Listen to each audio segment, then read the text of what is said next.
तो दोस्तों GMR infra ने अपने क्वार्टर वन के नंबर को डिस्क्लोज कर दिया है। तो चलिए देखते हैं क्या है क्वार्टर वन के नंबर्स के अंदर। हालांकि कंपनी का जो नाम है वो जीएमआर इंफ्रा से चेंज होकर जीएमआर एयरपोर्ट इंफ्रास्ट्रक्चर लिमिटेड रखा गया है, तो याद रखिएगा। चलिए नंबर देख लेते हैं। नंबर्स क्या है, डाटा बेसिकली कंपनी की तरफ से क्रॉस में दिया हुआ है। नंबर्स देखने में तो बहुत शानदार लग रहे हैं, कैसे क्या है चलिए देखते हैं।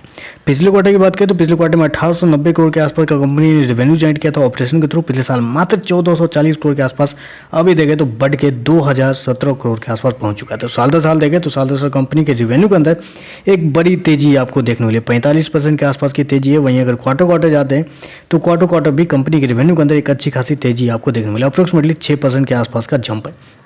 तो साल दर साल क्वार्टर कंपनी का जो रेवेन्यू है वो आपको बढ़ता हुआ देखने को मिल रहा है। खर्चे की बात कर लेते हैं। पिछले क्वार्टर में कंपनी सब 2607 करोड़ खर्च किए थे, पिछले साल 1748 करोड़। अभी देखें तो कंपनी के खर्चे 2154 करोड़ के आसपास आपको देखने को मिले। तो फाइनली कंपनी की तरफ से एक अच्छा खासा बैलेंस किया गया अपने खर्चे को, क्योंकि पिछले क्वार्टर में मुझे याद है मैंने कवर किया था इस कंपनी के नंबर को, बहुत खराब कंपनी ने खर्चे कर दिए थे। वही उसकी वजह से इस शेयर के अंदर भी अच्छी खासी पिटाई देखने को मिली थी। यहाँ पे कंपनी की तरफ से इस क्वार्टर में अच्छा खासा कंट्रोल किया गया है एक्सपेंस के ऊपर। चलिए कंपनी का नेट प्रॉफिट क्या निकल के आता है वो देख लेते हैं।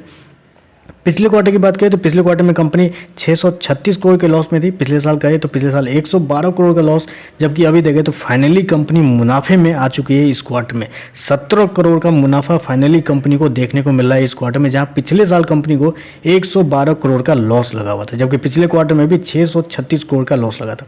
तो कंपनी फाइनली घाटे से मुनाफे में आती हुई आपको देखने को मिल रही है।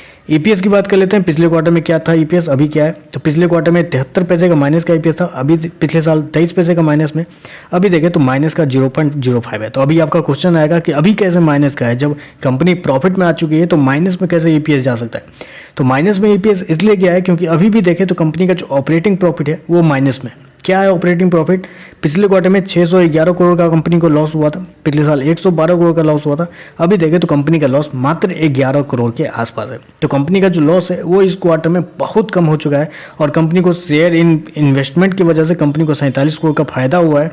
तो उसकी वजह से एडजस्ट करने के बाद कंपनी का जो लॉस है वो प्रॉफिट में कन्वर्ट होता हुआ आपको देखने को मिला है। और कंपनी को इस क्वार्टर में एक्सेप्शनल आइटम की वजह से कुछ फायदा हुआ है।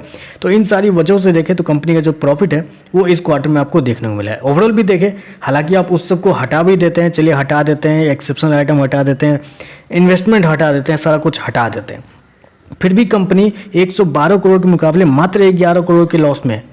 आप समझ रहे, मतलब 90% कंपनी का जो लॉस है वो गिरता हुआ देखने को मिला है। तो मेरे हिसाब से नंबर बहुत शानदार है। इस नंबर की वजह से आपको आने वाले सेशन में एक अच्छी खासी तेजी आपको जीएमआर इंफ्रा के अंदर देखने को मिल सकती है, क्योंकि पिछले क्वार्टर के नंबर के बाद से शेयर स्ट्रगल करता हुआ देखने को मिला था। शेयर के अंदर गिरावट आई थी, खराब नंबर पे गिरावट आती है तो अच्छे नंबर पे उठना भी चाहिए शेयर को, ये मुझे लगता है। शेयर के अंदर आराम से 1 हफ्ते से 10 दिन के अंदर आपको 10% के आसपास की तेजी देखने को मिल सकती है। तो बस आज के लिए बस इतना ही। वीडियो पसंद आए तो लाइक कीजिएगा, साथ में साथ चैनल को सब्सक्राइब जरूर कीजिएगा। धन्यवाद।